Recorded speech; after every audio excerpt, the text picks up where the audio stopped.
Hello दोस्तों, स्वागत है आप सभी का आज के न्यू मार्केट एनालिसिस वीडियो में। और आज हम डिस्कस करने वाले हैं अबाउट निफ्टी। आज मार्केट ने कैसे रिएक्ट करा, कैसे बिहेव करा और कल मार्केट किस तरीके से मूव कर सकता है और किन चीज़ों की सबसे ज़्यादा प्रोबेबिलिटी है। तो आज सेंसेक्स की भी एक्सपायरी थी और ओवरऑल मार्केट स्ट्रक्चर या फिर आप मार्केट का मूवमेंट देखें तो कोई बहुत ज़्यादा मोमेंटम आज देखने को नहीं मिला है। अगर आप देखेंगे तो फर्स्ट एक कैंडल था, उसके बाद ही मार्केट जो है एक छोटे से ज़ोन में ट्रैवल करा, उसके बाद कहीं न कहीं ब्रेकआउट देने के बाद मार्केट फिर से एक ज़ोन में ही ट्रैवल करता हुआ हमको दिखा है। तो किसी भी तरफ कोई अच्छा डायरेक्शनल मूव देखने को नहीं मिला है। एक्सपायरी के दिन एक्सपेक्टेशंस रहती है as an option buyer and seller भी कि ट्रेंडिंग मूव देखने को मिले, बट ऐसा कुछ हुआ नहीं आज के दिन। बहुत ही साइडवेज़ काइंड ऑफ एक्सपायरी आज देखने को मिली सेंसेक्स की। बट कोई दिक्कत वाली बात नहीं है, क्योंकि हम कल एक्सपेक्ट कर सकते हैं मार्केट को to give a trending move, क्योंकि कल फ्राइडे है और वीकली क्लोजिंग होने वाली है और उसके बाद फिर हॉलिडे रहेगा 2 दिन का, सैटरडे एंड संडे। सो हम डिस्कस कर लेते हैं कि मार्केट में किन चीज़ों की सबसे ज़्यादा प्रोबेबिलिटी है। तो सबसे पहले हम बात कर लेते हैं कि कल हमने किस तरीके से मार्केट को डिसाइड किया था या फिर हमारे पास क्या पॉसिबिलिटीज़ थी कि किन तरीकों से मार्केट आ सकता है। सो सबसे इम्पोर्टेंट चीज़ है कि हमने डिस्कस कर लिया था कि मार्केट विल बी नेगेटिव, एक नेगेटिव मोमेंटम आने की बहुत ज़्यादा प्रोबेबिलिटी है। तो हमारा एक सिनेरियो ये भी था कि मार्केट आएगा और कंसोलिडेट करने के बाद अगर ब्रेकडाउन देता है, so we will be expecting एक गुड डाउनसाइड मोमेंटम, बट ऐसा हुआ नहीं। मार्केट ने कंसोलिडेशन तो किया बट उसकी ब्रेकडाउन की जगह ऊपर ब्रेकआउट दे दिया। हालांकि मार्केट हायर लेवल्स पे भी ऐसा नहीं है कि मूव करता हुआ हमको देखने को मिला कि मार्केट जो है ऊपर की तरफ ट्रेंडिंग हो गया, ऐसे कुछ। मार्केट अगर आप देखेंगे तो इंट्राडे हाई को भी टेस्ट नहीं कर पाया। ये अपने आप में वापस से एक नेगेटिव साइन है। इतना वॉल्यूम्स आने के बाद भी अगर मार्केट इंट्राडे हाई टेस्ट नहीं कर पा रहा है या ब्रेकआउट नहीं कर पा रहा है, तो it's a sign of weakness कि मार्केट में बायर्स में स्ट्रेंथ नहीं है। क्योंकि अगर ये 2 कैंडल्स आप देखेंगे, इनमें काफ़ी अच्छा वॉल्यूम था, बट फिर भी मार्केट हायर लेवल्स पे क्लोज नहीं कर पाया या रीटेस्ट भी नहीं कर पाया आज का ओपन।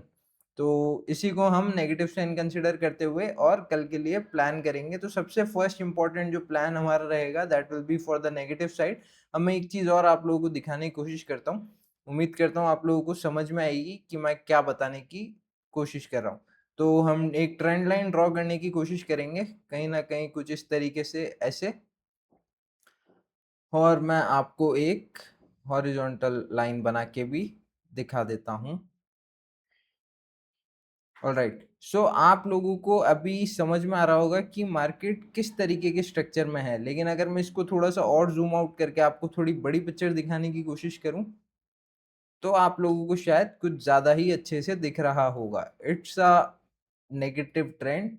मार्केट हायर लेवल्स या लोअर लेवल्स पे कंसोलिडेट करने की कोशिश कर रहा है। अब आने वाले दिनों में या फिर कल बहुत ज़्यादा प्रोबेबिलिटी किस चीज़ की है कि हमको मार्केट ईदर हायर लेवल्स पे मिले या फिर लोअर लेवल्स पे मिले। तो अगर हायर लेवल्स पे मिलता है तो हम एक लो तक का ट्रेड प्लान कर सकते हैं, लेकिन लोअर लेवल्स पे मिलता है so we can expect a very good momentum downside के लिए। तो यही जो है 2 मैक्सिमम प्रोबेबिलिटी केसेस रहेंगे। और अगर आपको पता है कि ये कौन-सा पैटर्न बन रहा है या फिर ये किस टाइप का स्ट्रक्चर क्रिएट हुआ है, तो डेफिनिटली आप कमेंट्स में बता सकते हैं। और आई होप कि आप लोगों को पता होगा अगर आप लोग काफ़ी समय से ट्रेडिंग कर रहे हैं तो। तो इन्हीं चीज़ों को ध्यान में रखते हुए हम डिस्कस कर लेते हैं कल की cases. So the first case will be market का जो मेजर सपोर्ट लेवल है, दैट इज़ 24,427, जो कि अब रेजिस्टेंस की तरह एक्ट कर रहा है, क्योंकि आज भी मार्केट वहीं कहीं पे ओपन होने के बाद और लोअर लेवल्स पे ही ट्रेवल करने की कोशिश कर रहा है, उसके ऊपर नहीं निकल पाया है।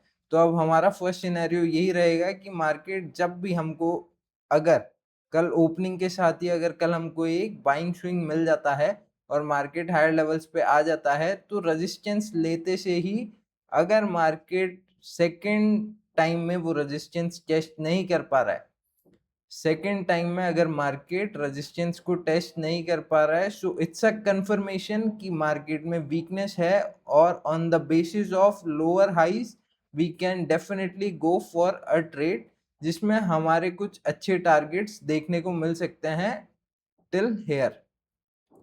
तो ये बहुत ही एक अच्छा ट्रेड आप लोगों को मिल सकता है, और इसमें रिस्क टू रिवॉर्ड भी अगर आप देखेंगे, this will be the risk and this will be the reward.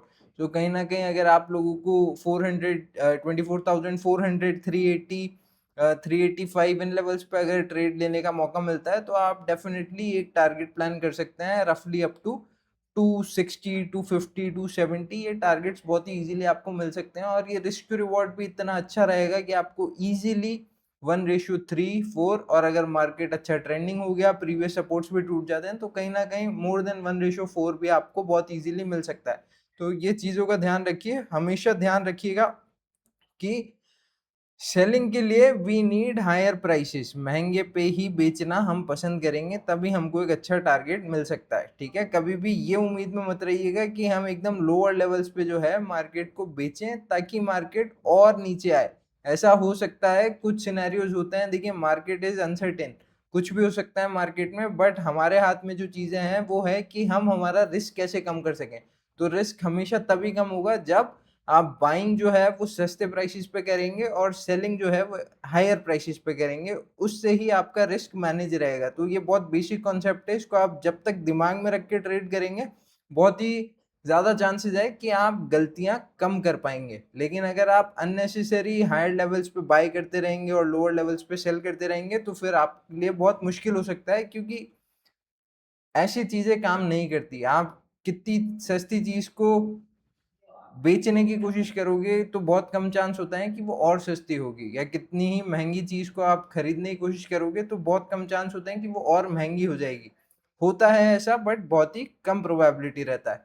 सो ये तो था फर्स्ट सिनेरियो, जिस तरीके से कल मार्केट मूव कर सकता है। Now second thing will be, अगर मार्केट हमको ओपनिंग के साथ ही मान लेते हैं वापस से यहीं पे प्रीवियस सपोर्ट और ओपनिंग के साथ ही अगर मार्केट हमको एक सेलिंग स्विंग दे देता है आज की क्लोजिंग प्राइस के आसपास, और मार्केट इसके बाद भी अगर हायर लेवल से इंट्राडे हाई को टेस्ट नहीं कर पा रहा है और अगर वीकनेस हमको देखने को मिलेगी, तो फिर हम अगेन एक शॉर्ट पोजीशन प्लान कर सकते हैं। सेम ही हमारे टारगेट्स रहेंगे अभी के लिए 250, लेकिन मार्केट सिनेरियो और स्ट्रक्चर को देखते हुए अगर हमको दिखा कि सेलिंग एग्रेसिव आ रही है और मार्केट बहुत ही अच्छे से जो है फॉल कर रहा है या सेल ऑफ अच्छा देखने को मिल रहा है, तो हम हमारे टारगेट्स को डेफिनेटली ट्रेल कर सकते हैं। But first target will be this, उसके बाद हमको देखना है कि मार्केट इन लेवल्स पे किस तरीके से रिएक्ट कर रहा है। अगर बहुत ही एग्रेसिव सेल है तो हम ट्रेल करते चलेंगे, अगर सेलिंग में पावर कम रहेगी या फिर सेलिंग थोड़ा स्लो होता रहेगा, तो फिर हम डेफिनेटली कुछ क्वांटिटीज यहाँ पर बुक कर ही देंगे।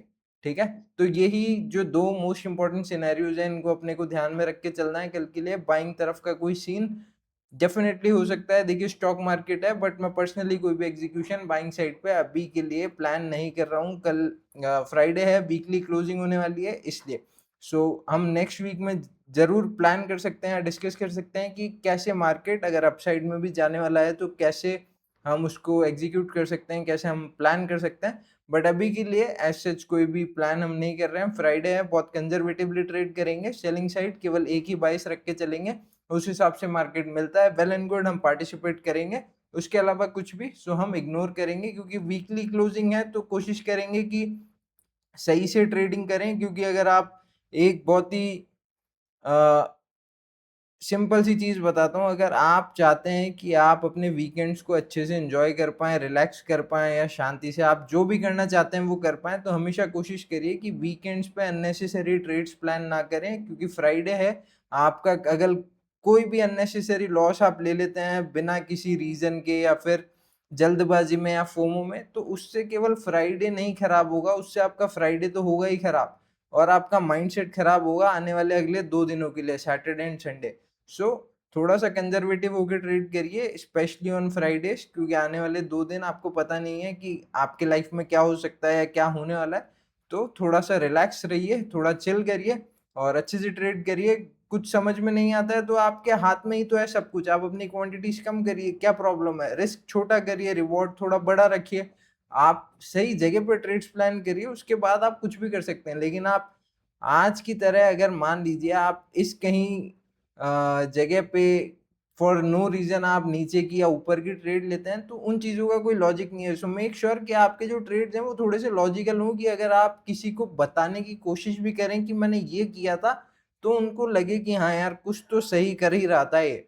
हुआ नहीं वो अलग बात है, बट ऐसे नहीं कि आपने यहाँ पे एक रेड कैंडल देखी और आपने जो है पुट बाय कर लिया, या फिर यहाँ पे ग्रीन कैंडल देखी तो आपने कॉल बाय कर लिया। इन तरीकों से ट्रेडिंग नहीं होती है। तो ध्यान में रखिए सारी चीजें, अपने आप को रिलैक्स रखिए थोड़ा। बाकी मिलते हैं हम आने वाले वीक के एनालिसिस वीडियो में। सो अभी के लिए इतना ही दोस्तों, thank you so much and good day, bye.